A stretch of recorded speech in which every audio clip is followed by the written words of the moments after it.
हाँ तो बच्चे अपन फिफ्थ फाइलम की बात करते हैं जिसका नाम है अपना एस्कीहेलमिंथीज। ठीक है, तो अपन ने प्लेटीहेलमिंथीज देखा था।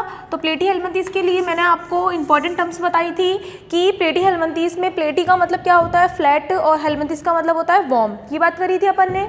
ठीक है, सेम ऐसा ही अपन नाम यहाँ पर भी देखेंगे। एस्की का मतलब होता है बच्चे यहाँ पर थ्रेड। ठीक है, क्या होता है, थ्रेड होता है, और हेलमिंथीज का मतलब होता है वार्म। ठीक है, तो यहाँ पर फाइलम एस्कीहेलमिंथीज को, यानी एस्कीहेलमिंथीज का दूसरा नाम क्या होता है बच्चा, थ्रेडवर्म भी बोल सकते हैं इसको। क्या बोलते हैं, थ्रेडवर्म भी बोलते हैं। अब बच्चा यहाँ पर एक काम की बात है जो आपको ध्यान रखनी है, ये नाम आपके एनसीईआरटी में नहीं है, ये मैंने आपको एक्स्ट्रा बताया है। नेक्स्ट एक और बता देती हूँ मैं आपको, आपकी बुक में एस्कीहेलमिंथीज का दूसरा नाम, यानी एस्कीहेलमिंथीज के जो मेंबर्स होते हैं उनको राउंडवर्म भी कहते हैं। तो ये दोनों नाम एस्कीहेलमिंथीज के मेंबर्स के लिए लिखा जाता है। तो पहली बात तो आपको ये ध्यान रखनी है। क्लियर हो गया। अब थ्रेडवर्म तो आपको क्लियर हो गया होगा कि इसको थ्रेड क्यों बोलते हैं, क्योंकि एस्की का मतलब थ्रेड होता है और इनका स्ट्रक्चर होता है बिल्कुल धागे जैसे होता है ना, इसलिए इनको थ्रेडवर्म कहते हैं। अब क्वेश्चन आता है कि आखिर इनको राउंडवर्म क्यों कहते हैं।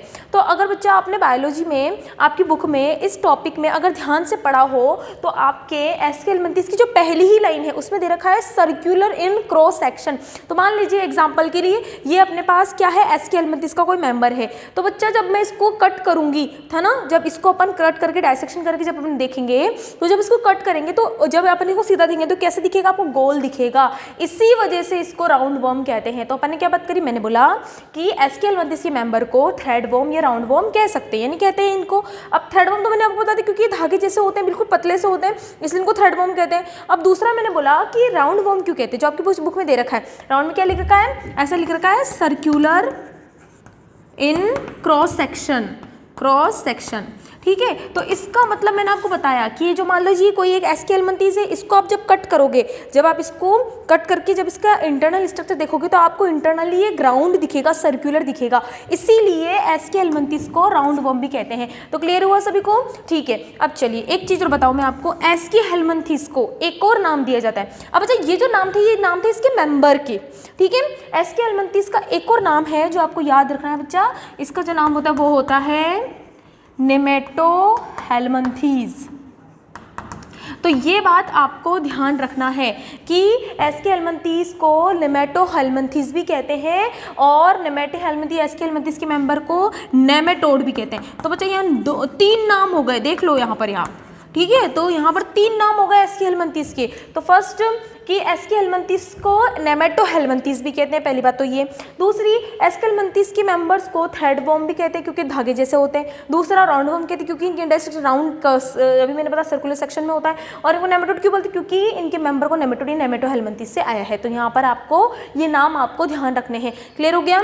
बुक में आपके एस्कीहेलमिंथीज और सिर्फ राउंडवर्म दे रखा है, लेकिन आप अगर देखो ध्यान से प्रीवियस ईयर के क्वेश्चन में जो अपन करेंगे उसमें आया हुआ है कि डायरेक्ट आपको नेमेटोड नाम दे देते। अब बच्चों को कंफ्यूजन रहता है कि नेमेटोड है क्या, तो आपको कंफ्यूज नहीं होना है, पता है, आधे बच्चों को पता रहता है, फिर भी ध्यान रखना कि इससे रिलेटेड आएगा। समझ में आया आपको। चलिए अब नेक्स्ट अपन इसकी बात करते हैं आगे। अब अच्छा देखिए क्या होता है कि एस्कीहेलमिंथीज के जो मेंबर होते हैं, अगर मैं वही बात करूँ कि इसके बेसिक क्लासिफिकेशन की, तो बेसिक क्लासिफिकेशन वही बात करेंगे, फटाफट अपन बता देते हैं। बेसिक क्लासिफिकेशन में क्या क्या होता है, ये कैसे होते हैं, ऑर्गन सिस्टम।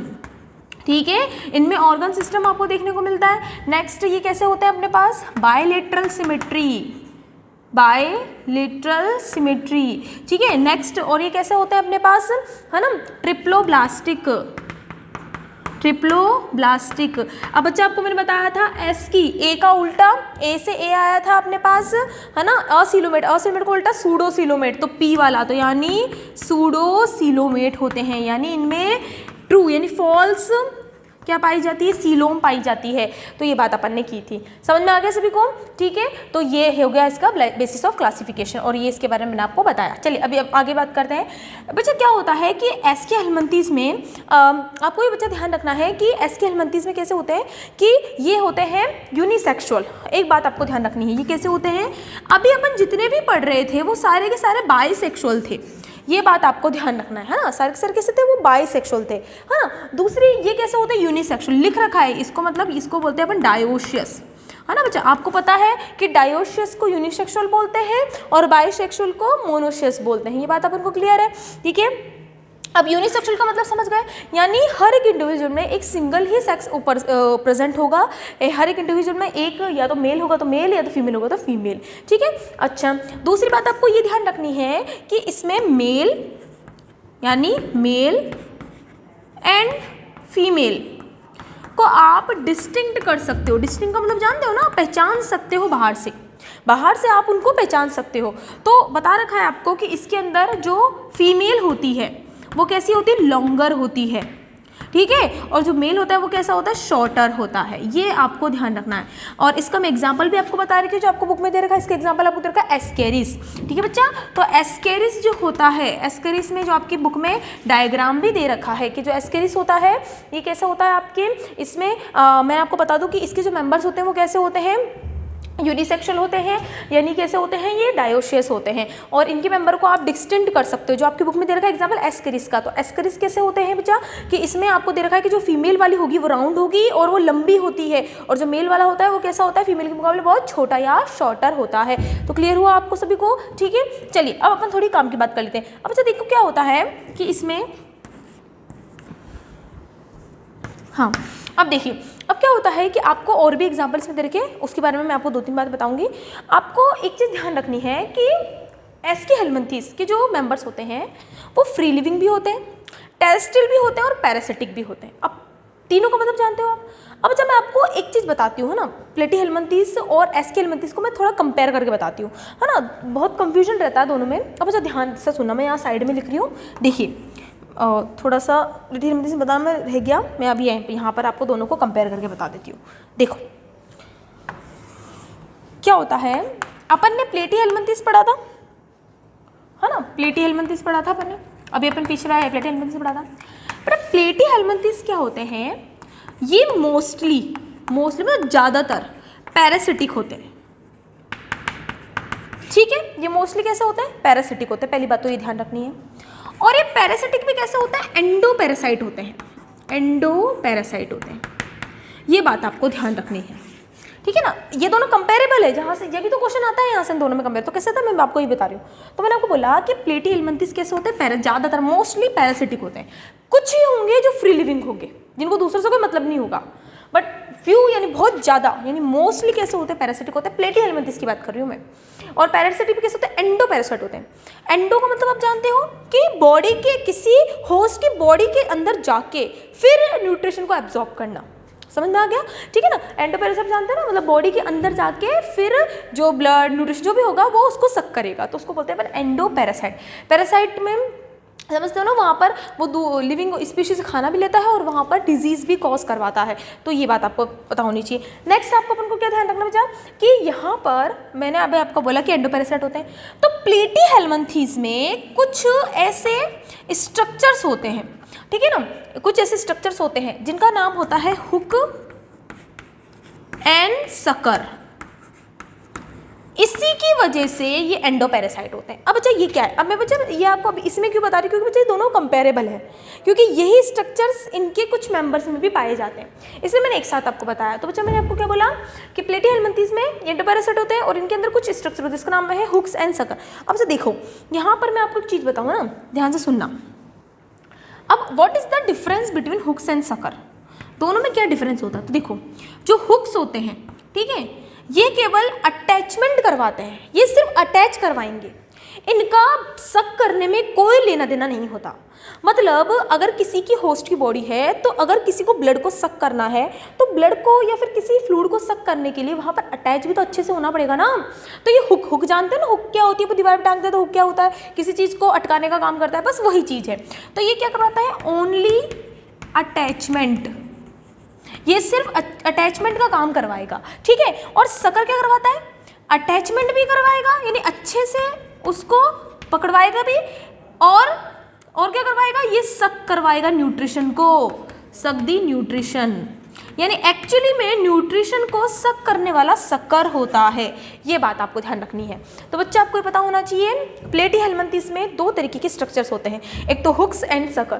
बेटा हुक्स और सकर्स एक दूसरे के साथ काम करते हैं। हुक क्या करता है, ये एक श्योर करवाता है कि वो अच्छे से जुड़ा या नहीं जुड़ा, यानी ये उसको अटैच करवाना है किसके, होस्ट की बॉडी से। और सकर क्या करवाता है, अटैच भी करवाएगा, उसके साथ साथ ये क्या करवाएगा, न्यूट्रिशन को सक भी करवाएगा। ये बात आपको अब यहाँ पर यहाँ हो गया, ये आपको कंप्लीट हो गया। अब अपन आते हैं एसके हेल्मिन्थेस में। अब अच्छा मैंने अभी आपको बोला कि प्लेटीहेल्मिन्थेस के मोस्टली मेंबर पैरासिटिक होती है, ये बात अपने बोली। एसके हेल्मिन्थेस में कुछ पैरासाइट होंगे और कुछ फ्री लिविंग होंगे, मतलब इसके कुछ मेंबर पैरासाइट होंगे और कुछ फ्री लिविंग होंगे। यहाँ पर ज्यादातर मेंबर पैरासिटिक थे और यहाँ पर कैसे थे, बराबर बराबर, यानी बराबर मतलब कुछ मेंबर यानी फ्यू तो कैसे होते हैं, पैरासाइट होते हैं यानी पैरासिटिक होते हैं, और फ्यू कैसे होते हैं, फ्री लिविंग होते हैं। ये बात आपको ध्यान रखनी है। समझ में आया सभी को? इसलिए तो आपने अगर प्लेटीहेल्मिन्थेस में वो पढ़ा होगा एग्जाम्पल फेसियोला, लिवर फ्लूक, तो ये क्या करवाते हैं, अपनी ह्यूमन की बॉडी में डिजीज कॉज करवाते हैं, एंडोपैरासिटिक के रूप में काम करते हैं, जो अपने उस ऑर्गन को चूज करते हैं जहाँ पर खाना हो अच्छा खासा। अब अच्छा खासा खाना कहाँ होता है अपनी बॉडी में, लिवर में। आपको पता है ना, लिवर के अंदर अच्छा खासा खाना स्टोर होता है अपना ग्लाइकोजन के रूप में ना, तो ये वहाँ पर जाके क्या करते हैं अपना ये स्टोर, यानी इसलिए इसको लिवर फ्लूक बोलते हैं, क्योंकि वहाँ जाके पैरासिटिक के रूप में काम करता है। ठीक है, चलिए नेक्स्ट मैंने फिर आपको यही कंपेयर करके देखो, कंपेयर करके बताया मैंने। एक तो प्लेटीहेल्मिन्थेस के लिए बताया मोस्टली मेंबर पैरासिटिक होते हैं, जिसमें से एंडोपैरासाइट होता है, और इसके कुछ मेंबर पैरासिटिक होते हैं और कुछ मेंबर फ्री लिविंग होते हैं। यानी कुछ को तो लेना देना नहीं है दूसरों से और कुछ को तो लेना देना है, यानी वो खाएंगे तो दूसरों का खाएंगे। समझ में आया सभी को? ठीक है, और सेम ये भी पैरासिटिक होते हैं, तो इनके भी कुछ मेंबर्स में हुक्स एंड सकर पाए जाते हैं, इसलिए मैंने आपको दोनों को कंपेयर करके बताया।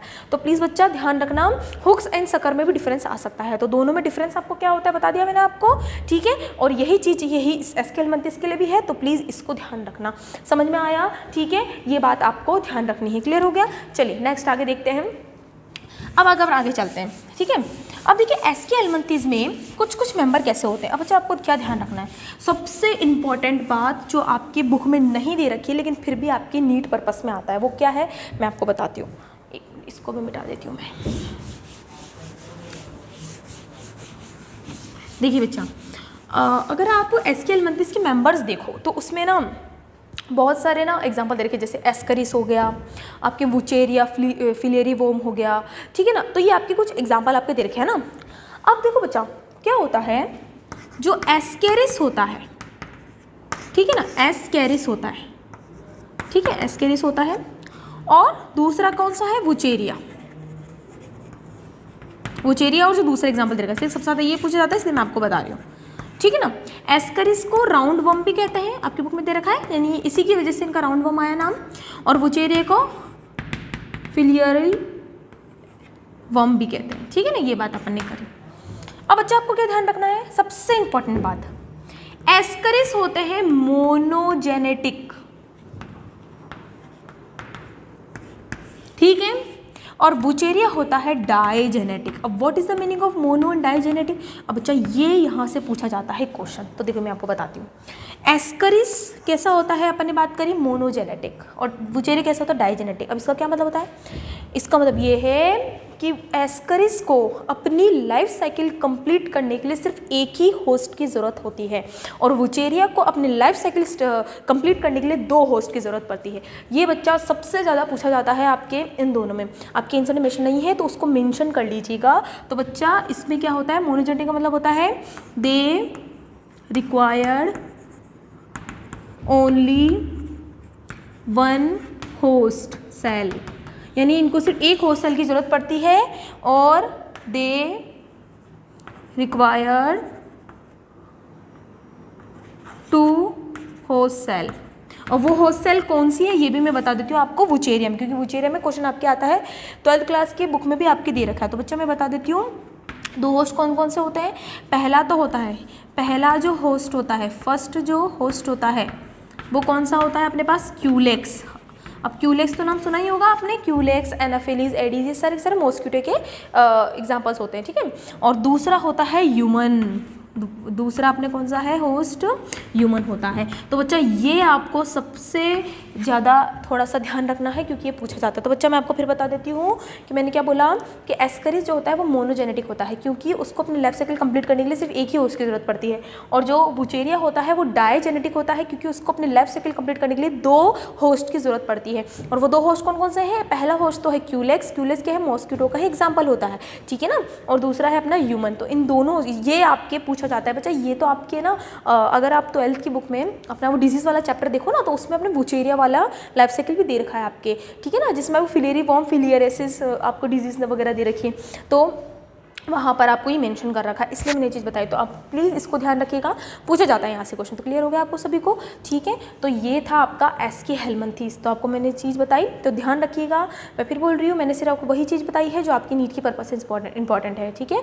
बाकी इंटर फर्टिलाइजेशन होता है ना, ये अंडे वगैरह भी देते हैं, ओविपेरस होते हैं, और फर्टिलाइजेशन इंटरनल वगैरह होता है, और इनडायरेक्ट डेवलपमेंट होता है इनके अंदर, और डायरेक्ट भी हो सकता है, ठीक है ना। और तो ये आपको दे रखा है। तो क्लियर हो गया आपको सभी को। चलिए अपन नेक्स्ट फाइलम स्टार्ट करते हैं, ठीक है। चलिए नेक्स्ट फाइलम जो है अपना वो कौन सा है, अपना एनेलिडा, ठीक है बच्चा। दूसरा फाइलम जो है अपना वो कौन सा है, एनेलिडा।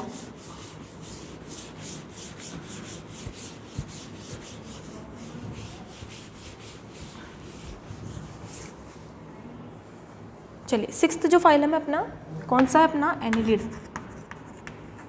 एनेलिड्स या एनेलिडा जो भी आप बोलना चाहो, ठीक है। एनेलिडा के अंदर भी ऑर्गन सिस्टम होता है, बायलेटरल सिमेट्री होती है, ट्रिप्लोप्लास्टिक होते हैं, और सूडो सीलोमेट नहीं होते हैं ये कैसे होते हैं, सीलोमेट्स होते हैं, यानी इनमें ट्रू सीलोम पाई जाती है। ये आपको ध्यान रखनी है ना। ये कैसे होते हैं, सीलोमेट्स होते हैं, प्लस ये कैसे होते हैं, इनमें यहीं से ही तो क्वेश्चन यहाँ से आता है कि ट्रू सेगमेंटेशन कहाँ से, किस फाइलम से देखने को मिलती है। ये आपके बहुत बार पूछा गया है क्वेश्चन बच्चा। तो ध्यान रखना, ट्रू सेगमेंटेशन कहाँ से देखने को मिलती है, एनेलिडा से। तो बच्चा आपको ध्यान रखना है, इनमें सीलोम होते हैं, या ट्रू सेगमेंट यानी सेगमेंटेशन इनमें देखने को मिलती है, सेगमेंटेशन या फिर मेटामेरिज्म इनमें देखने को मिलता है। ये है पूछे जाने वाला क्वेश्चन। क्लियर हो गया आपको सभी को, ठीक है। तो एनेलिडा के जो फीचर्स होते हैं, बेसिस ऑफ क्लासिफिकेशन होते हैं, कुछ इस तरीके के होते हैं जो आपको ध्यान रखना है, ठीक है। चलिए नेक्स्ट अपन स्टार्ट करते हैं, आगे का जो अपना टॉपिक है वो आगे स्टार्ट करते हैं, ठीक है। तो ये बात आपको ध्यान रखना है।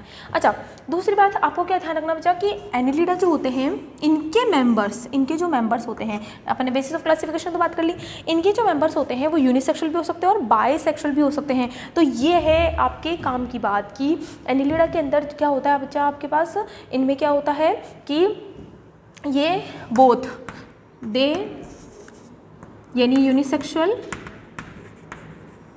एज वेल एज बायसेक्सुअल, इनके कुछ मेंबर यूनिसेक्सुअल भी हो सकते हैं और बायसेक्सुअल। अब वो कौन से होते हैं ये अपन बात करते हैं, ठीक है। यहीं से आपके सबसे ज़्यादा क्वेश्चन बनता है। तो देखो मैं बता देती हूँ आपको, देखिए यूनिसेक्सुअल जो इनमें होता है वो होता है बच्चा नेरिस, ठीक है। तो नेरिस होता है यूनिसेक्सुअल, ठीक है। और बायसेक्सुअल में आपके जो दे रखा है, एक तो फेरेटिमा पोस्टुमा जो अर्थवॉर्म होता है, और हिरंडोनेरिया, है ना बच्चा। तो मैं यहाँ लिख देती हूँ अर्थवॉर्म, ठीक है ना। आप दोनों लगा लेना, जो आपके बुक में जो दे रखे ना एग्जाम्पल्स, वो बाकी सारे हैं इसको छोड़ के, ठीक है। तो मैंने बोला कि एनेलिडा के मेंबर, कुछ मेंबर्स यूनिसेक्सुअल भी हो सकते हैं, यूनिसेक्सुअल मतलब ना जिसमें सिर्फ एक ही सेक्स प्रेजेंट हो, और कुछ मेंबर कैसे हो सकते हैं, बायसेक्सुअल भी हो सकते हैं। अब अच्छा आपको ये ध्यान रखना है, सबसे ज़्यादा यहाँ से आता है क्वेश्चन, आप ये याद रखो, बाकी सबका उल्टा कर देना, आपको वो याद रखने की जरूरत नहीं है, आपको सिर्फ ये याद रखना है, ठीक है। अब देखो बच्चा, जो यूनिसेक्सुअल होते हैं आपको पता है कि इनमें सिर्फ एक सेक्स है जो प्रेजेंट होता है, किसमें होता है, नेरिस में होता है।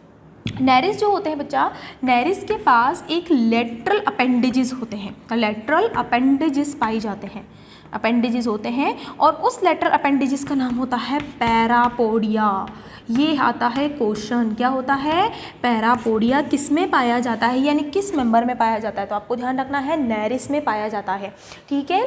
और ये पैरापोडिया का काम क्या होता है बच्चा, तो आपकी बुक में दे रखा है कि पैरापोडिया जो होता है वो उसको लोकोमोशन में मदद कराएगा। बट बच्चा मैं आपको बता दूँ, लोकोमोशन के साथ साथ अगर ये पानी में रह रहे हैं तो ये पानी में फ्री लिविंग, यानी ये ना पानी में भी रहते हैं। तो देखिए, तो ये इसमें क्या इसमें बताता है, लोकोमोशन में मदद करवाता है, लोकोमोशन में मदद करेगा, प्लस स्विमिंग में भी मदद करवाता है, ठीक ठीक है। अब अच्छा मैं आपको एक चीज़ बता दूं कि आपकी बुक में ये वाला दे रखा है, मैं आपको एक और फंक्शन बताती हूँ।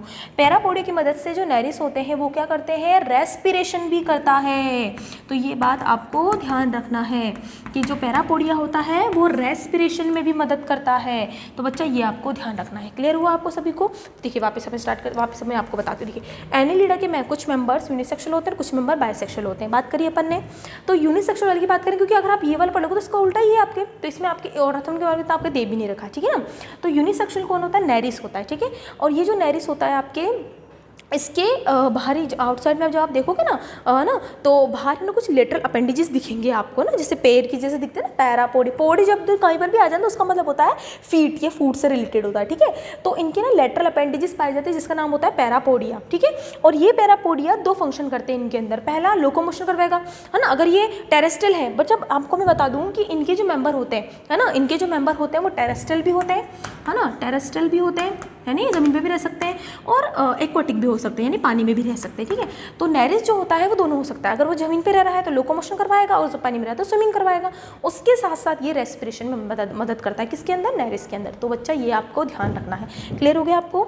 ठीक है। तो ये थी काम की बात। आपकी बुक में दे रखा हो तो बुक में दे रखा है ये, तो उसको मेंशन कर लेना अच्छे से। तो बच्चों को बहुत कंफ्यूजन रहता है, तो इसको ऐसे लिख लीजिएगा तो आपको कंफ्यूजन नहीं रहेगा। दूसरा बच्चा आपको ये ध्यान रखना है कि जो अर्थवर्म होते हैं इनको किसानों का दोस्त भी कहते हैं। आपको पता ही है कि अर्थवर्म जो होते हैं वो डिकम्पोजिशन में बहुत मदद करते हैं, यानी खाद वगैरह बनाने में बहुत ज़्यादा मदद करते हैं। तो इस वजह से जो ज़मीन होती है, जो खेत की जो ज़मीन होती है बहुत ज़्यादा फर्टाइल हो जाती है, फर्टिलाइज हो जाती है, मॉइस्चर हो जाती है, मैन्योर हो जाती है, मतलब एक तरीके से ऐसी ज़मीन हो जाती है जिससे हम अपनी फसल को अच्छे से उगा सकते हैं। इसीलिए इनको क्या कहते हैं, है ना, फार्मर का, है ना, जो किसान होते हैं फार्मर का दोस्त भी कहते हैं। तो ये तो आपने सुना ही होगा, ठीक है ना। तो क्वेश्चन आपके डायरेक्ट नहीं पूछते हैं, डॉक्टर बोलते हैं कि फार्मर के दोस्त किस फाइलम में पाए जाते हैं, तो आपको ध्यान रखना है एनिलिडा में, ठीक है। और अर्थवर्म का आपको ध्यान रखना है साइंटिफिक नेम बच्चा, क्योंकि ये तो आपके एक चैप्टर भी है जिसमें आपके अर्थवर्म के बारे में दे रखा है। तो बच्चा आपको ध्यान रखना है फेरेटिमा पोस्थुमा। तो बच्चा ये आपको ध्यान रखना है, फेरेटिमा पोस्थुमा। और बच्चा आपको एक और बात बता दूं, अर्थवर्म हर्मोफोडाइट होता है। बच्चा मैंने लिख रखा है हर्मोफोडाइट का मतलब क्या होता है कि अभी मैंने बाइसेक्सुअल, मैंने बोला था बाइसेक्सुअल को हर्मोफोडाइट भी बोल सकते हैं, है ना। तो बच्चा ध्यान रखना, अर्थवर्म में मेल और फीमेल पार्ट दोनों ही प्रेजेंट होते हैं, यानी मेल रिप्रोडक्टिव और फीमेल रिप्रोडक्टिव दोनों ही पार्ट प्रेजेंट होते हैं। तो बात समझ में आ गई आपको? ये बात आपको ध्यान रखनी है। तो यहाँ तक अपन ने कंप्लीट कर लिया। तो आपको ध्यान रखना है क्या क्या काम का था जो मैंने आपको बता दिया। अच्छा मैं आपको एक चीज़ बता दूँ, ज़्यादातर जो मेंबर होते हैं किसके, एनिलिडा के, वो फ्री लिविंग होते हैं, और कुछ जो होते हैं वो पैरासिटिक के रूप में भी काम करते हैं बच्चा। तो ध्यान रखना। देखिए अब मैं कंपेयर करती हूँ। देखिए फर्स्ट प्लेटीहेलमिन्थेस के ज़्यादा मेंबर कैसे थे आपके, पैरासिटिक थे, और कुछ थे फ्री लिविंग। फिर अपन ने एनिलिडा एस्केलमिन्थेस पढ़ा, तो एस्केलमिन्थेस में कैसे थे, एस्केलमिन्थेस में कुछ तो फ्री लिविंग थे और कुछ कैसे थे, पैरासिटिक थे। और जब अपन ने एनिलिडा पढ़ा तो उसके अंदर कैसे होते हैं आपके पास, है ना, ज़्यादातर फ्री लिविंग होते हैं और कुछ कैसे होते हैं, पैरासिटिक होते हैं। तो इसीलिए यहाँ से ये पॉइंट्स आपकी बुक में दे रखे हैं। तो बच्चा यहीं से भी क्वेश्चन बन जाता है, अपन लोग इग्नोर कर देते हैं इस बात को, बट यहीं से भी आपके क्वेश्चन बन जाता है। तो इस चीज़ को ध्यान रखिएगा। सेम अगर आपको क्वेश्चन है हुक्स एंड सकर जो होते हैं, अगर ये पैरासिटिक तीनों ही मेंबर हैं, जैसे प्लेटीहेलमिन्थेस, एस्केलमिन्थेस और एनिलिडा, तो हुक्स एंड सकर अगर वो पैरासिटिक है तो तीनों में पाया जाएगा। और हुक्स एंड सकर का मैंने आपको फंक्शन ऑलरेडी बता दिया, तो एक ही फंक्शन होता है, तो अगर जो पैरासिटिक होता है उसमें पाया जाता है। क्लियर हो गया सभी को? ठीक है, चलिए अब अपन आगे फाइलम स्टार्ट करते हैं, ठीक है, चलो।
चलिए बच्चा आगे स्टार्ट करते हैं अपना 7th जो फाइलम है जिसका नाम है अपना आर्थ्रोपोडा।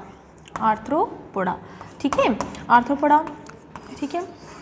इसके मेंबर तो बच्चों के बहुत ख़ास दोस्त हैं, क्योंकि इसमें जो मेंबर्स आते हैं सब इनको अच्छे से जानते हैं। तो देखिए आर्थ्रोपोडा के लिए सेम इनके जो फीचर्स होंगे सेम मैंने यहाँ पर लिख रखे हैं। ऑर्गन सिस्टम होता है, बायलेटरल होता है, ट्रिपल प्लास्टिक होता है, सीलोमेट्स होता है।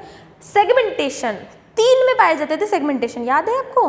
पहला एनिलिडा, दूसरा आर्थ्रोपोडा और तीसरा कॉर्डेटा, बात करी थी अपन ने, तो जिसमें से दूसरा अपना आर्थ्रोपोडा आ गया, ठीक है। तो फर्स्ट पूछे तो एनिलिडा, सेकंड आपका आर्थ्रोपोडा और तीसरा कॉर्डेटा एनिमल्स, ठीक है। चलिए दूसरा आपको, अब अपन आगे बढ़ते हैं। देखिए बच्चा आर्थ्रोपोडा के अंदर एक है ना पोड़ा, मतलब इसमें क्यों ऐसा दे रखा है? क्योंकि इनके अंदर फीचर पाया जाता है एक जो भी इनके अंदर जो मेंबर्स आते हैं बच्चा, इनके अंदर क्या आपको सबको पता है, इनमें जॉइंट अपेंडेजेस पाए जाते हैं। सबको ध्यान है, एक इसमें क्या पाया जाता है, इसमें जॉइंट अपेंडेजेस होते हैं, जॉइंट अपेंडेजेस होते हैं इनमें, ठीक है। जॉइंट अपेंडेजेस का मतलब क्या होता है? मतलब मान लीजिए ये कॉकरोच है, कुछ इस तरीके का कॉकरोच है ये,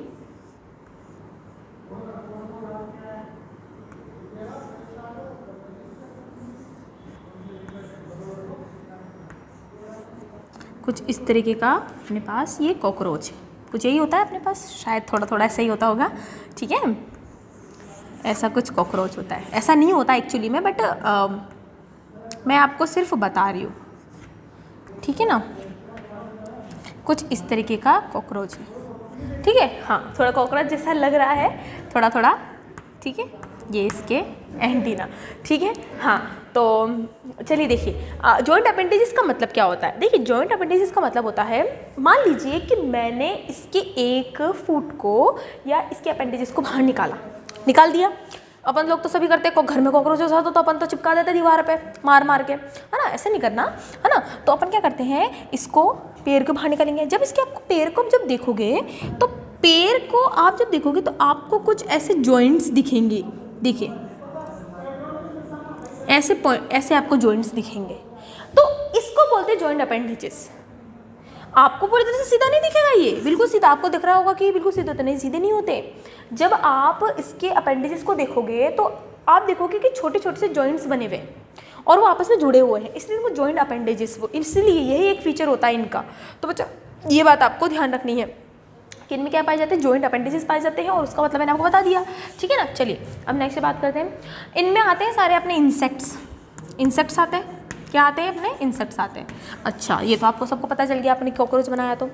अच्छा अब दूसरी अपन क्या बात करते हैं, जो सबसे ज़्यादा पूछा जाता है, सबको पता है, बच्चों को कुछ याद हो ना हो एनिमल किंगडम में, बट ये जरूर याद रहता है कि it is the largest phylum of our animal kingdom, है ना। ये अपने फाइलम का मतलब सबसे लार्जेस्ट फाइलम होता है, ये तो सबको याद होता है, ठीक है ना। कुछ और याद हो ना हो बट ये जरूर याद रहता है सबको, ठीक है ना। तो ये बात आपको ध्यान रखनी है कि इनका जो ये जो आर्थ्रोपोडा के जो मेंबर होते हैं कैसे होते हैं, इनकी मैं आपको बताऊं, इनकी जो फाइलम होती है उनमें कम से कम 9 लाख से ज़्यादा स्पीशी पाई जाती है।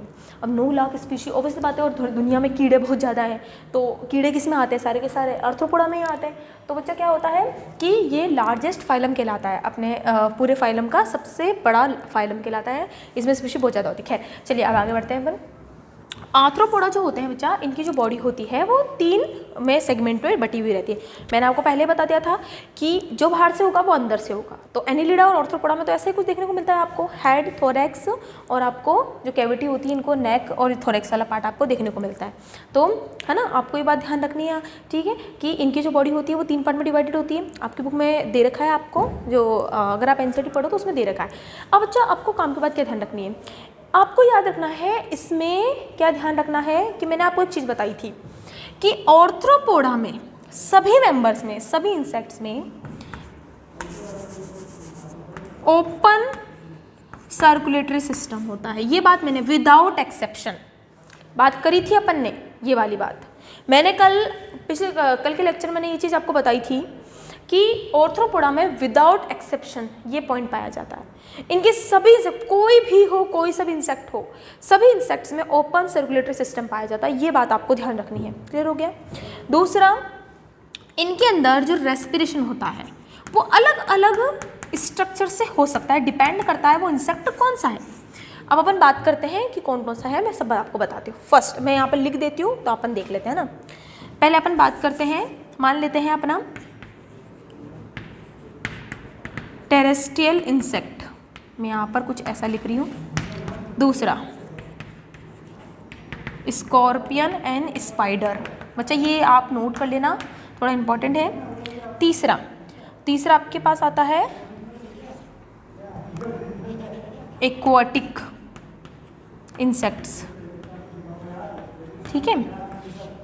और तीसरा होता है अपने पास नॉर्मल जो इंसेक्ट्स होते हैं ना, टेरेस्ट्रियल ऑर्थ्रोपोड, यहाँ पे ऑर्थ्रोपोड लिखिए बेटा, हाँ और यहाँ लिखना इंसेक्ट्स, और यहाँ पर भी ऑर्थ्रोपोड लिख लो बच्चा। ये मैंने क्यों डिफाइन करा आपको भी पता चल जाएगा, ठीक है। ये मैंने 4 में बांटा। अब यहाँ पर मैं कुछ नाम लिख देती हूँ, ठीक है। तो देखो बच्चा, टेरेस्ट्रियल जो ऑर्थ्रोपोड होते हैं वो ऑर्थ्रोपोड जो ज़मीन पे रहते हैं, है ना। और यहाँ पर जो अपने पास स्कॉर्पियन और ये वाले जो इंसेक्ट्स होते हैं, तो ये मैंने आपको क्यों लिखा, देखिए बच्चा, यहाँ पर अगर आप रेस्पिरेटरी अगर स्ट्रक्चर की बात करो, इसको ये वाला नाम हटा देती हूँ थोड़ा सा, ये इसी में आ जाएगा, इंसेक्ट में आ जाएगा ये वाला, ठीक है ना बच्चा, ये एक में आ जाएगा लिखने में, हाँ। यहाँ लिख देती हूँ मैं रेस्पिरेटरी ऑर्गन, ठीक है। देखो बच्चा, स्कॉर्पियन और स्पाइडर में जो रेस्पिरेशन होता है वो किसके थ्रू होता है, बुक गिल्स या बुक लंग्स, बताओ। वो होता है बुक गिल्स के थ्रू, ठीक है। पहली बात तो ये ध्यान रखनी है। एक्वाटिक जो ऑर्थ्रोपोड्स होते हैं, ठीक है, उनमें क्या होता है, आपको ये बात आपको ध्यान रखनी है कि उनके अंदर जो रेस्पिरेशन होता है वो होता है गिल्स के थ्रू, ठीक है। इंसेक्ट्स जो कहाँ रहते हैं, टेरेस्ट्रियल में रहते हैं। टेरेस्ट्रियल में जो नॉर्मल रहते हैं ना, उनके अंदर जो इंसेक्ट्स होते हैं ना, जो नॉर्मली उनके अंदर जैसे कॉकरोच हो गया अपने पास, है ना, तो नॉर्मली उनके अंदर किसके थ्रू होता है, उसके अंदर होता है मेलफिजन ट्यूब्यूल के थ्रू, सॉरी उनमें होता है अपने पास इंसेक्ट्स के अंदर जो, हाँ इनमें होता है अपने पास ट्रेकियल सिस्टम, ठीक है। और जो अपने पास क्रैब होता है, किंग क्रैब होता है ना, किंग क्रैब यानी क्रैब जो होते हैं ना, है ना, उसमें होता है अपने पास बुक लंग्स के थ्रू। तो ये है आपको जो ध्यान रखना है बच्चा, ठीक है। तो ये बच्चा आपको ध्यान रखना है। देखो मैं आपको बता देती हूँ, बुक में चारों नाम आपको दे रखे हैं चारों नाम, बट आपको मेंशन नहीं कर रखा है कि कौन किसके थ्रू रेस्पिरेशन करता है। तो मैंने आपको बता दिया बच्चा कि अगर स्कॉर्पियन और स्पाइडर होता है, बच्चा ये मैं आपको इसलिए बता रही हूँ क्योंकि नीट में यही आपके पूछे जाते हैं, इनसे बाहर नहीं आएगा आपके। तो स्कॉर्पियन स्पाइडर बुक गिल्स के थ्रू करते हैं। एक्वाटिक आर्थ्रोपोड होंगे, इनके अलावा जो एक्वाटिक होंगे वो गिल्स के थ्रू करेंगे। नॉर्मली जो इंसेक्ट्स होते हैं जो जैसे कॉकरोच वगैरह हो गया वो ट्रेकियल सिस्टम के थ्रू करते हैं। और जो अपने क्रैब वगैरह होता है ना, क्रैब जानते हो आप लोग, केकड़ा जो होता है वो बुक लंग्स के थ्रू करता है। तो बच्चा ये पॉइंट थोड़ा सा इंपॉर्टेंट था जो आपको ध्यान रखना है। मैंने आपको ये चीज़ बता दी, बुक में ये चारों मेंशन कर रखा है, बट ये मेंशन नहीं कर रखा ना कौन किसके थ्रू करता है, ठीक है। तो ये बात आपको ध्यान रखनी है। अच्छा, दूसरी बात मैं आपको एक और चीज़ बता दूँ कि आपको एग्जाम्पल वगैरह भी दे रखे हैं और दूसरा भी उसके बारे में बात करते हैं। आपको ये दे रखा है कि आर्थ्रोपोडा के जो मेंबर्स होते हैं जिनमें एक्सक्रीशन होता है वो एक्सक्रीशन होता है मेलफिजन ट्यूब्यूल के थ्रू। बच्चा देखो, नेफ्रीडिया आए या मेलफिजन आए, ये दोनों शब्द ही एक्सक्रीशन में मदद करते हैं। तो इनके अंदर जो एक्सक्रीटरी ऑर्गन होता है वो होता है मेलफिजन ट्यूब्यूल। तो मेलफिजन ट्यूब्यूल तो अपन है ना ह्यूमन के अंदर ही पढ़ेंगे मेलफिजन बॉडी।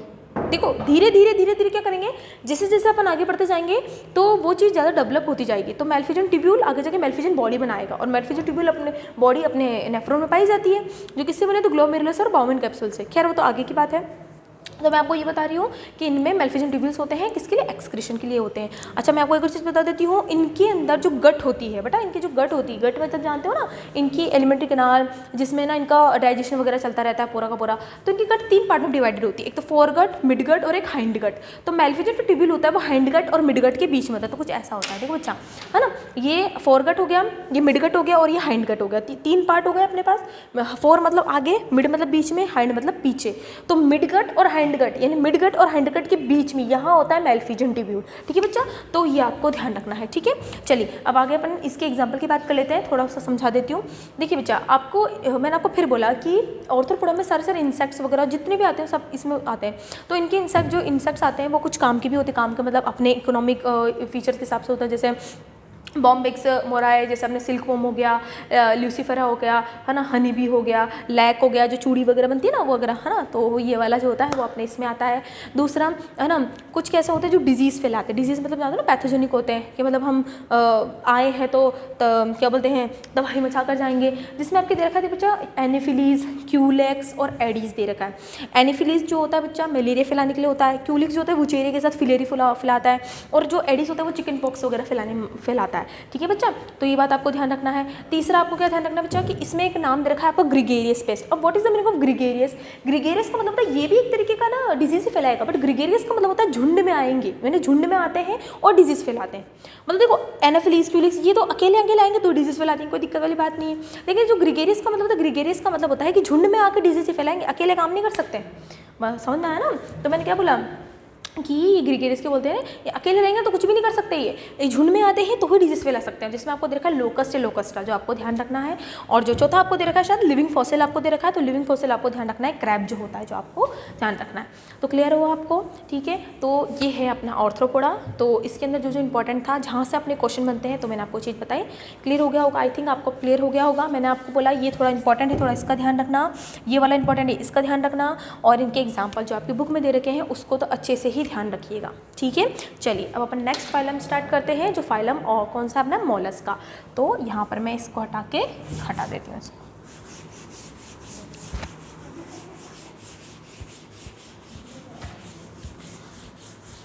बच्चा मैं आपको फिर बोल रही हूँ कि अगर आप ये चैप्टर करते हो तो अच्छा होगा कि आप इसको बस एनसीईआरटी से ही करो, कहीं से भी पढ़िए, कोई दिक्कत वाली बात नहीं है। बट कहीं से पढ़ रहे हो, मेरे से पढ़ रहे हो, कहीं से ही पढ़ रहे हो, लेकिन बस आप अपनी एनसीईआरटी को मत भूलना।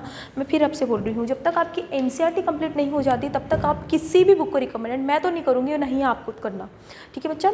तो सबसे पहले प्रायोरिटी आपको सिर्फ अपनी एनसीईआरटी को ही देनी है, मैं नहीं, बाकी सारे ट्यूटर्स भी यही बोलते हैं बच्चा।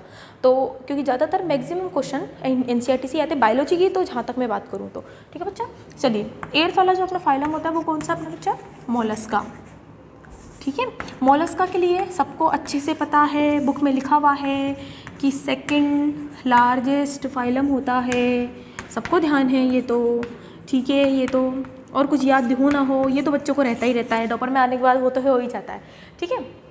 मोलस्का के लिए फिर वही features, organ system, bilateral, triploblastic, coelomates, but segmentation नहीं होता, ये बात आपको हटानी है यहाँ से। तो मैं इसको रब कर दूँ यहाँ से सेगमेंटेशन को।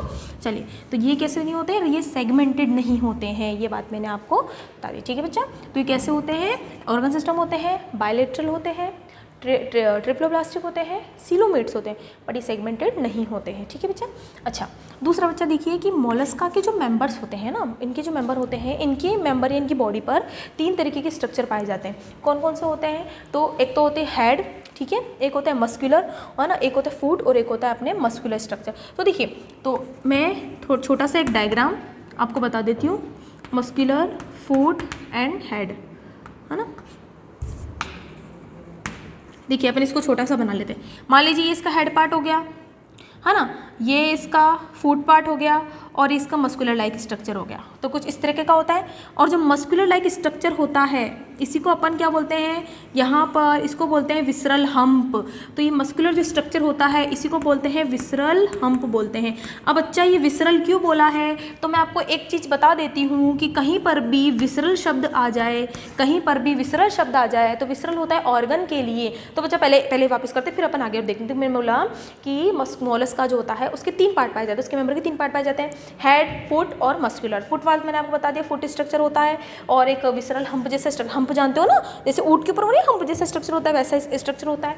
एक्चुअली वैसा दिखता नहीं है अपन को, जो कि बाहर से ढका हुआ रहता है, ऐसे भी तो इसके अंदर का स्ट्रक्चर है ना। और इसको अपन क्या बोलते हैं, विसरल हम्प। अब यहाँ पर होते हैं जो भी इसके ऑर्गन वगैरह होते हैं ना, वो सब यहाँ पर होते हैं। अब ये इसके जस्ट बाहर एक कवरिंग पाई जाती है जिसको अपन बोलते हैं मेंटल, वो वाला मेंटल नहीं, पागल वाला मेंटल नहीं, MENTAL वाला, है ना। और ये मेंटल एक कवरिंग होती है जो कैल्शियम कार्बोनेट की बनी होती है, ठीक है बच्चा। तो ये एक्सोस्केलेटन होता है किसका, मोलस्का का, जो इसको क्या करने का काम करता है, प्रोटेक्शन करने का काम करता है, जो विसरल हम्प को ढक के रखता है। अब बच्चा देखो, ये विसरल था, ये हम्प है और ये मेंटल है, तो इन दोनों के बीच में आपको कैविटी नहीं दिख रही, ये छोटी सी कैविटी नहीं दिख रही, तो क्या मैं इस कैविटी को मेंटल कैविटी बोल सकते हैं, मेंटल कैविटी। ठीक है बच्चा, तो आपको ध्यान रखना है। तो आई थिंक अब आपको समझ में आ गया होगा ये कैसा होता है। तो कुछ ऐसा स्ट्रक्चर होता है, बाहर से पूरा ढका हुआ रहता है, इससे अंदर का स्ट्रक्चर होता है, मस्कुलर होता है, पूरा ऑर्गन होता है, इन दोनों के बीच में यह छोटी सी कैविटी होती है जिसको अपन मेंटल कैविटी बोलते हैं। समझ में आया? ठीक है। और इस कैविटी का नाम होता है टीनिडिया। इस कैविटी का नाम होता है टीनिडिया। ये बात आपको ध्यान रखना है। और बच्चा ये जो कैविटी होती है ये इसके अंदर क्या करती है ना, इसको लोकोमोशन भी करवाती है, प्लस ये क्या करवाती है, डाइजेशन में मदद करवाती है, ये रेस्पिरेशन में मदद करवाती है और सर्कुलेशन में भी मदद करवाती है। तो ये जो कैविटी होती है, इस कैविटी को, मेंटल कैविटी को क्या बोलते हैं, टीनिडिया बोलते हैं, जो ये सारे मदद करवाती है। ठीक है बच्चा। अच्छा, अब दूसरी अपन बात करते हैं कि अब क्या होता है बच्चा, जो अगर आप इसको ध्यान से देखो तो ये कैसे होते हैं, मतलब है ना, बहुत ही रेंग से चलने वाले होते हैं। आप जानते हो, मतलब जो अपने घोंगे वगैरह होते हैं, सीपिया वगैरह जो होती है, और अपने जो ऑक्टोपस वगैरह जो होता है, वो सब इसी में। अच्छा, एक चीज़ और बता दूं मैं आपको, इसमें सभी मेंबर ऑलमोस्ट, मैं एक चीज़ लिख देती हूँ आपको, almost all member has open circulatory system except, यहाँ आ गया एक्सेप्शन, इसलिए मैंने ये चीज़ पहले नहीं बताई आपको, क्योंकि इसमें एक्सेप्शन है ऑक्टोपस। बच्चा आपको ध्यान रखना है कि जो ऑक्टोपस होता है उसमें क्लोज सर्कुलेटरी सिस्टम पाया जाता है, ये बात आपको ध्यान रखनी है। ठीक है, ऑक्टोपस वगैरह तो इसी में होते हैं ना बच्चा, तो आपने देखा ही होगा। तो बच्चा आपको क्या ध्यान रखना है कि इनके सभी मेंबर्स में, ऑलमोस्ट सभी मेंबर में ऑक्टोपस को छोड़ के ओपन सर्कुलेटरी सिस्टम होता है, बट इसका एक्सेप्शन आ गया, इसलिए मैं इसको पूरी तरह से ट्रू नहीं कर सकती, इसलिए मैंने सिर्फ ऑर्थोपोडा के लिए बताया था आपको। तो एक्सेप्शन आ गया ऑक्टोपस। तो बच्चा ऑक्टोपस में कैसा होता है, क्लोज सर्कुलेटरी सिस्टम होता है। और एक और लास्ट बात अपन कर लेते हैं कि मोलस्का के मेंबर्स के पास एक स्ट्रक्चर पाया जाता है जिसका नाम है रेड्यूला। और बच्चा ये तो पिछले साल ही आया था क्वेश्चन में कि रेड्यूला किस में पाया जाता है, किसके मेंबर में, 2020 के नोट के पेपर में आया था। तो रेड्यूला क्या होता है, रेड्यूला एक ग्रेस्पिंग ऑर्गन होता है जिससे ये प्रे को पकड़ के रखता है। अभी होता कहाँ है, अब क्वेश्चन आता है ये होता कहाँ है, तो ये होता कहाँ है, इनके माउथ के अंदर जो टीथ होता है, टीथ के अलावा ये स्ट्रक्चर पाया जाता है। इनके माउथ में टीथ के अलावा एक स्ट्रक्चर पाया जाता है रेड्यूला, जो प्रे को पकड़ने का, होल्ड करने का काम करते हैं। तो बच्चा ये बात आपको ध्यान रखनी है। तो क्लियर हो गया आपको सभी को? ठीक है, तो ये था अपना मोलस्का, जहाँ से अपने क्वेश्चन आ सकते थे मैंने आपको बता दिया। एक चीज़ मैं आपको बता दूँ, मोलस्का के अंदर जो सीपिया है, कटल फिश है, डेविल फिश है, ऑक्टोपस है, और जो 2-3 मेंबर है अपने, है ना, जैसे लोलिगो हो गया। ठीक है ना, तो ये बच्चा आपको थोड़ा ध्यान रखना है, क्योंकि यहाँ से थोड़े क्वेश्चन आते हैं। तो उनको ये जो 3 नाम मैंने बोले उस पर तारा सितारा बना लेना, तारा से मतलब स्टार मार्क कर लेना, क्योंकि थोड़े ज़्यादा इंपॉर्टेंट है एग्जाम के पर्पज से। ठीक है बच्चा, चलिए अब अपन नेक्स्ट बात करते हैं, नेक्स्ट फाइलम की अपन बात करते हैं। तो नेक्स्ट जो फाइलम है अपना 9th वाला जो फाइलम है वो कौन सा अपने पास, इकाइनोडर्मेटा। कौन सा फाइलम है अपने पास, इकाइनोडर्मेटा।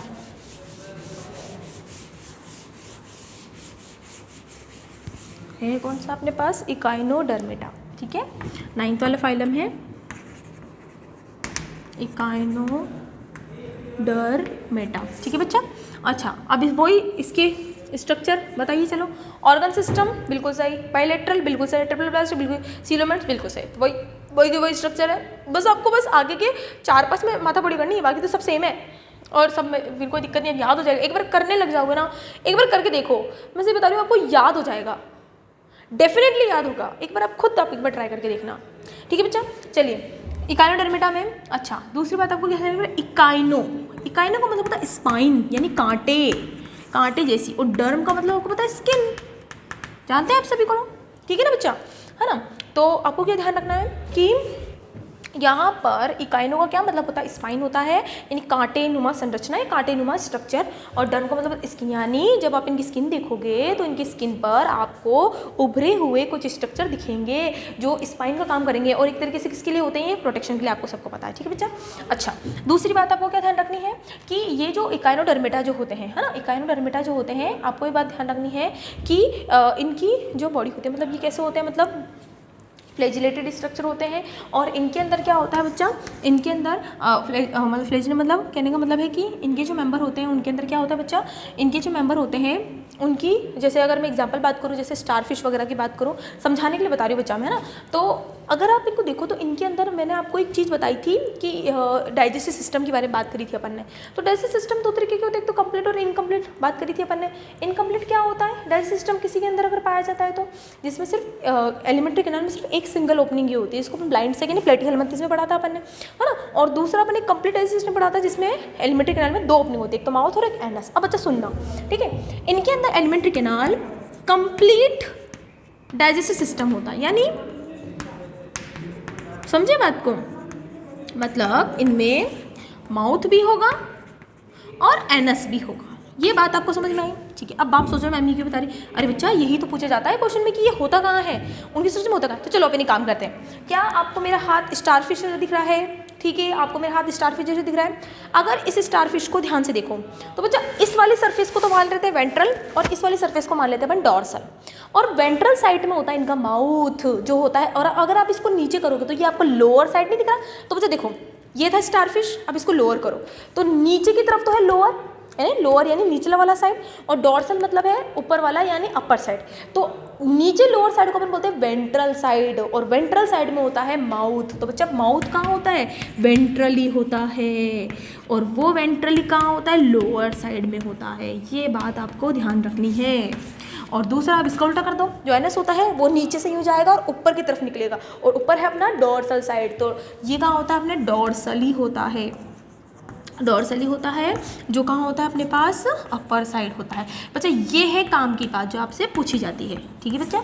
तो आपको कुछ नहीं करना है, कभी भी कंफ्यूजन हो अपने हाथ को स्टारफिश बनाओ, बस देखो नीचे माउथ और ऊपर एनस, और लोअर साइड वेंट्रल और अपर साइड डॉर्सल, बस आपको ध्यान हो जाएगा और आपको कंफ्यूजन नहीं रहेगा। तो क्लियर होगा बच्चा आपको, ठीक है। चलिए ये बात आपको ध्यान रखनी है। अब सबसे इंपॉर्टेंट बात, मैंने आपको जब पॉरीफेरा पढ़ाया था तो पॉरीफेरा में मैंने आपको ये बता the water canal system, same ऐसा ही कैनाल सिस्टम यहाँ पर पाया जाता है, उसका नाम होता है, क्या नाम होता है, वाटर वेस्क्यूलर सिस्टम, ठीक है। वाटर वेस्कुलर सिस्टम होता है ना। तो जैसे वहाँ पर कैनाल सिस्टम में काम कर रहा था, रेस्पिरेशन, डाइजेशन वगैरह वगैरह वगैरह, ठीक है। सेम वाटर वेस्कुलर सिस्टम भी क्या करता है, इसको रेस्पिरेशन में मदद करेगा, ठीक है ना, एक्सक्रीशन में मदद करेगा, लोकोमोशन में भी मदद करेगा, इनसे मदद करता है। अब अच्छा मैं आपको एक बात बताऊँ, एनसीईआरटी में लाइन लिख रखी है कि इकाइनोडर्मिटा के पास कोई भी एक्सक्रीशन का ऑर्गन नहीं होता।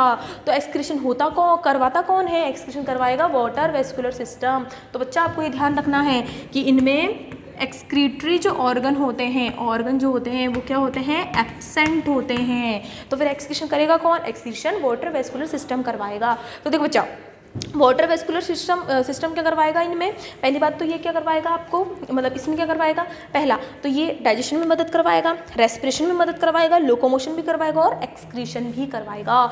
तो ये बात आपको ध्यान रखना है। क्लियर हो गई बच्चा बात। तो ये आपको ध्यान रखना है कि एक्सक्रीटरी जो ऑर्गन होता है इसमें एब्सेंट होता है, ये है काम की बात जो आपको ध्यान रखनी है। अच्छा इसमें एग्जाम्पल आपको पता ही है, स्टारफिश वगैरह जो हो गया वो सारे के सारे इसी में आते हैं। तो आप इनके एग्जाम्पल जो है वो एक बार ध्यान से देख लीजिएगा जो पूछे जाते हैं। क्लियर हो गया सभी को, ठीक है। चलिए अच्छा इंटरनल फर्टिलाइजेशन होता है ना, और डायरेक्ट इनडायरेक्ट दोनों हो सकता है इनमें डेवलपमेंट, ठीक है। और तो ये आपके थोड़ा काम का नहीं है इसलिए मैंने बताया नहीं, बट जिसका मैंने आपको बताया ना उसका थोड़ा ध्यान रखना क्योंकि वो आपके क्वेश्चन में आ रखे हैं इसलिए, ठीक है। चलिए नेक्स्ट और लास्ट फाइलम जो है अपना आज का जो वो है अपने पास हेमिकॉर्डेटा, बहुत छोटा सा है, इसमें तो ज़्यादा है नहीं, ठीक है। लास्ट जो फाइलम है अपना 10th वाला, क्या नाम है उसका, हेमिकॉर्डेटा। अब अच्छा मैंने आपको एक चीज़ बताई थी, क्या बताई थी मैंने आपको कि हेमिकॉर्डेटा, नाम में लग रहा है हेमिकॉर्डेटा, ना तो ये नॉन कॉर्डेट है ना ये कॉर्डेटा है। हाँ इसको कनेक्टिव लिंक बोल सकते हैं, बीच की कनेक्टिव लिंक बोल सकते हैं। ना ये कॉर्डेटा के लक्षण रखता है ना ये नॉन कॉर्डेटा के लक्षण रखता है, किसी के लक्षण नहीं रखता ये, ठीक है। फिर भी थोड़ा बहुत ठीक है काम चलाओ है ये। तो बच्चा क्या होता है हेमिकॉर्डेटा के पास, अच्छा एक चीज़ और, सेम बेसिस ऑफ क्लासिफिकेशन तो वही होंगे है ना, ऑर्गन सिस्टम बायलेटरल ट्रिप्लोब्लास्टिक और सिलोमेड्स वही के वही हैं सारे के सारे, ठीक है। अच्छा हेमिकॉर्डेटा कैसे होते हैं बच्चा, हेमिकॉर्डेटा जो होते हैं उनके पास एक नोटोकॉर्ड नहीं होती, नोटोकॉर्ड जैसी स्ट्रक्चर्स होती है, उसका नाम है स्टोमोकॉर्ड। बात करी थी अपन ने स्टोमोकॉर्ड, और ये स्टोमोकॉर्ड किससे डिराइव होती है, एक्टोडर्मली डिराइव होती है, एक्टोडर्मली डिराइव होती है, ये बात अपन ने करी थी, याद है सभी को, ठीक है। तो मैंने आपको ये चीज़ बताई थी चलिए, तो हेमिकोडेटा क्या होता है बच्चा कि हेमिकोडेटा जो होते हैं ना तो ये नॉन कोडेड होते हैं, ना तो ये कोडेड होते हैं, किसी के भी लक्षण नहीं होते हैं इसमें, ठीक है। और दूसरी बात ये होते हैं कि ये स्टोमोकोड, इनके अंदर नोटोकोड जैसे स्ट्रक्चर होती है, नोटोकोड होती नहीं है लेकिन जैसे स्ट्रक्चर होती है, जिसका नाम है जो एक्टोडर्मली डिराइव होती है, ठीक है बच्चा। ये कहाँ रहते हैं? एक्वाटिक होते हैं। ये कैसे होते हैं? एक्वाटिक होते हैं, ये वाले पानी में रहते हैं, है ना। मोस्टली एनिमल जो भी नॉन कोडेड है वो मोस्टली पानी में ही रहते हैं।